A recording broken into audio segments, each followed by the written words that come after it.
اور آپ امی ہیں. اب اگر تفصیل سے واقعہ آپ بیان کریں گے تو اس کا راستہ کیا ہوگا؟ تاریخ جاننے والا مکے میں کوئی نہیں. آپ نے زندگی میں صرف 2 ہی سفر کیے. ایک چچا ابو طالب کے ساتھ شام کی طرف گئے, وہ بھی راستے سے واپس آ گئے, بڑا راہی نے پیشن گوئی کر دی کہ بیٹے کے لیے خطرہ, واپس سے جاؤ. اور دوسری بار کاروبار کے ارادے سے گئے تو 3-4 دن میں واپس آ گئے. اس کے سوا اور کوئی سفر نہیں کیا آپ نے. تو قرآن کریم نے یہ واضح کیا ہے کہ یہ خبریں جو آپ بیان کر رہے ہیں تفصیل کے ساتھ ہزاروں سال پہلے کی, ترتیب و تفصیل سے, اس کے سوا اور کوئی شکل نہیں کہ آپ پر وہی آتی ہے, اللہ کا پیغام آتا ہے اور اسی کے ذریعے سے آپ نے پورے واقعے کو بیان کر دیا. اب بھی اگر یہ ایمان نہیں لاتے ہیں تو ان کے ہر ڈمی کے سوا اور کیا کہا جائے. تو یہ نبی کی نبوت پر دلیل ہے اور وہی آنے کا ثبوت ہے تاکہ لوگ یہ سمجھ لیں کہ آپ نبی برحق ہیں. انکا لمن المرسلین علی صراط مستقیم, یعنی آپ رسولوں میں سے ہیں. اس رسالت کے لیے یہ پورا واقعہ جو بطور وحی کیا ہے یہ دلیل ہے. اسی لیے درمیان میں تفصیل سے پورا واقعہ بیان ہوتے ہوتے آخر میں آپ نے کہا ذالک من انباء الغیب. اب تک جو واقعہ گزرا ہے 12 رکوع کے اندر, یہ سب کا سب ذالک کا اشارہ ہے. ذالک سے اشارہ ہوتی واقعے کی طرف ہے. ذالک یہ پورا واقعہ جو آ رہا ہے اوپر سے, من انباء الغیب, غیب کی خبروں میں سے. انباء جمع ہے, اس کا واحد ہے نبأ. نبأ کے معنی خبر اور انباء کے معنی خبریں. جیسے آپ اردو میں کہتے ہیں اخبار جمع ہے, اس کا واحد خبر, ایسے عربی میں نبأ خبر ہے, انباء خبریں. اور خبر دینے والے کو جس طرح اردو میں مخبر کہا جاتا ہے ایسے عربی میں نبی کہا جاتا ہے, خبر دینے والا.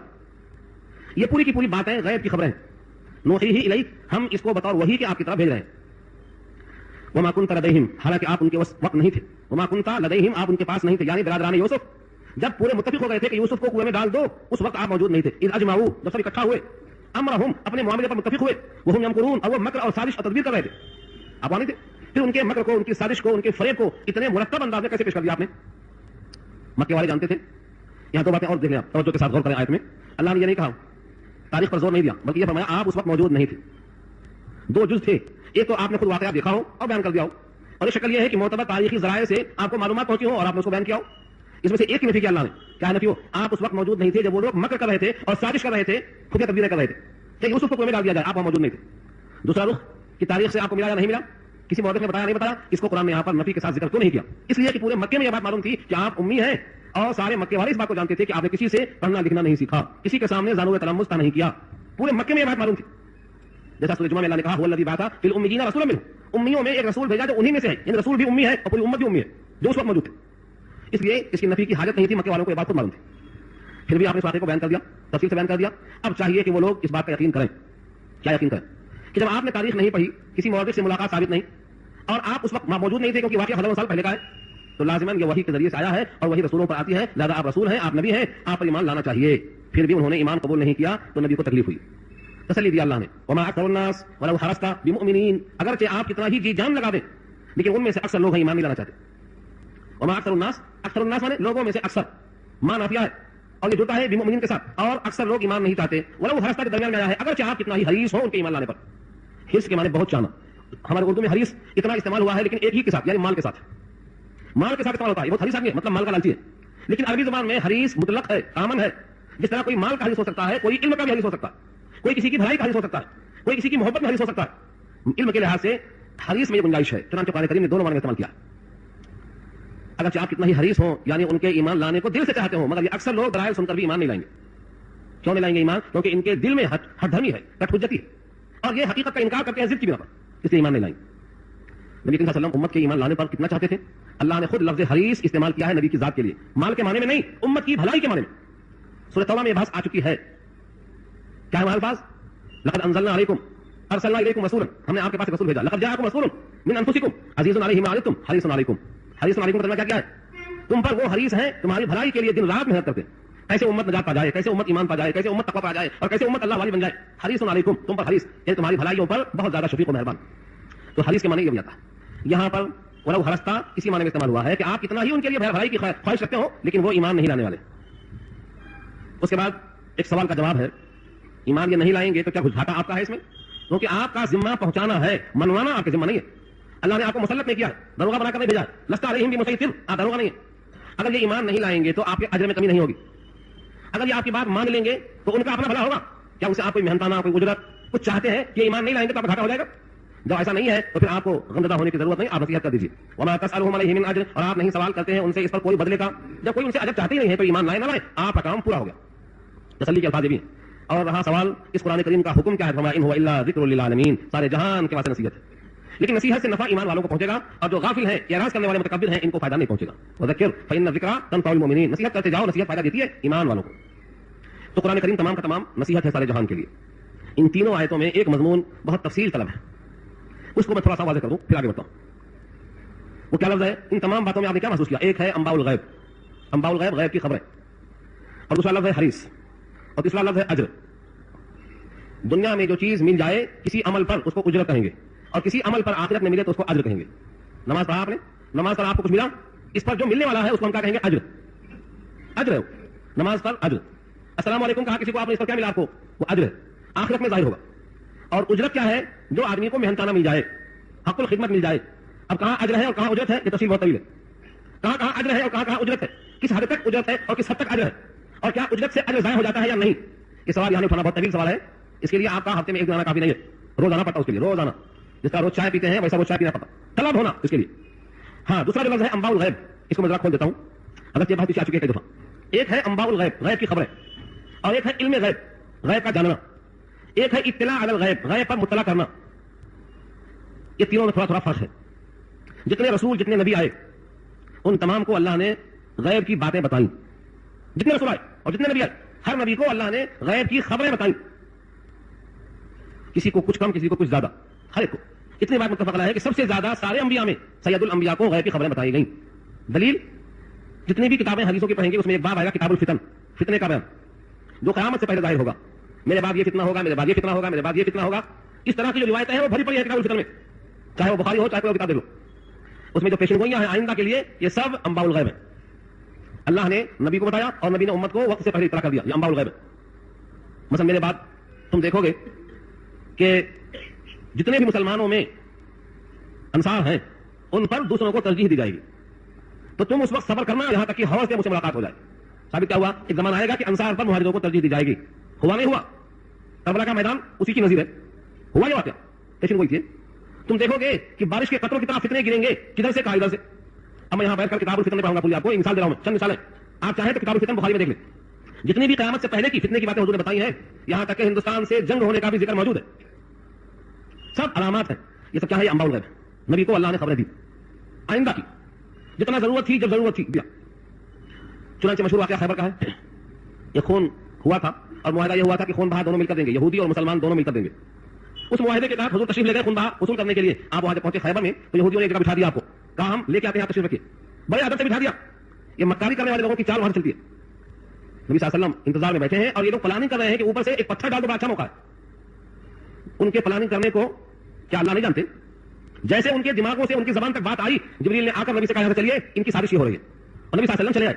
اس کے بعد خیبر کو اللہ نے فتح کروا دیا، ان سب کو سزا مل گئی. یہ کیا تھی؟ یہ انباء الغیب ہے. انباء الغیب کہتے ہیں اس کو. اس کو دو نام دیا جا سکتا ہے، اطلاع علی الغیب، غیب پر مطلع کرنا، اور یہ کہا جا سکتا ہے انباء الغیب، غیب کی خبریں. ہر نبی کو دیا اللہ نے، سب سے زیادہ سید الانبیاء کو دیا. کتاب الفتن سے دلیل ہے. اس سے لوگوں نے یہ سمجھ لیا کہ جو غیب کی خبر دے وہ عالم الغیب ہوتا ہے. یہ ہے دھوکہ، غلطی یہاں سے ہو رہی ہے. عالم الغیب کے معنی غیب کو جاننے والا. اللہ نے کہا یہ میری صفت ہے، اس میں کسی کو تم شریک نہیں کر سکتے. اور صریح اعلان کر دیا اللہ نے، قل اے نبی آپ کہہ دو. قرآن کریم میں اللہ نے نبی سے کہلوایا، قل آپ کہیے، لا یعلم من فی السماوات والارض الغیب الا اللہ. زمین اور آسمان میں سوائے اللہ کے غیب کو اور کوئی نہیں جانتا. تو عالم الغیب کون ہوا؟ اللہ. نبیوں نے جو خبر دی علم غیب کی، اس کا نام کیا ہے؟ اطلاع علی الغیب اور انباء الغیب. اس سے نبیوں کی شان میں کوئی گستاخی نہیں ہوتی، بلکہ یہ خالق اور مخلوق کا فرق ہے. اور ایک فرق ہے، اللہ تعالیٰ نے نبیوں کو جو علم دیا ہے اس کو کیا نام دیں گے؟ عطائی. کسی کا عطیہ ہے، دیا ہوا. عطیہ اللہ نے دیا تو یہ عطائی علم ہے. اور اللہ کا جو علم غیب ہے وہ ذاتی ہے، کسی نے دیا نہیں. وہ ذاتی علم اور یہ عطائی علم. تیسرا ایک فرق اور ہے، انبیاء کو سارے غیب کا علم نہیں دیا، جتنا ضرورت تھی اتنا دیا، تو یہ جز ہوا. اور اللہ کے پاس جو علم ہے وہ ہر چیز کا علم ہے، تو وہ کل ہوا. وہاں کلی علم ہے، یہاں جزئی علم. تیسرا فرق ہوا، یاد نہ رہے تو دہرا دوں اس کو. بندے کا علم انباء الغیب ہے، عطائی ہے، جزئی ہے. اللہ کا علم وہ علام الغیوب ہے، ذاتی ہے، کلی ہے. تین فرقوں کے ساتھ یاد رکھیں گے تو آپ کی توحید پختہ ہے. اور ان تینوں میں گڑبڑ کر دیں گے تو شرک کا شابش ہو جاتا ہے. آگے آتا رہیے. اس وقت میں نے واضح کر دیا ہے، ہر نبی کو علم غیب ہے جتنا دیا اللہ نے، جتنے پر آپ نے چاہا مطلع کر دیا. لیکن وہ جزئی ہے اور عطائی ہے، اللہ کے برابر نہیں ہے. کسی نبی کا علم اللہ کے برابر نہیں ہے. بلکہ سچ تو یہ ہے کہ تشبیہ دیا ہے حضرت خضر نے موسیٰ کو، وہ انشاءاللہ سورہ کہف میں آنے والی ہے. میں اس کی ایک جز کی تفصیل کر دیتا ہوں.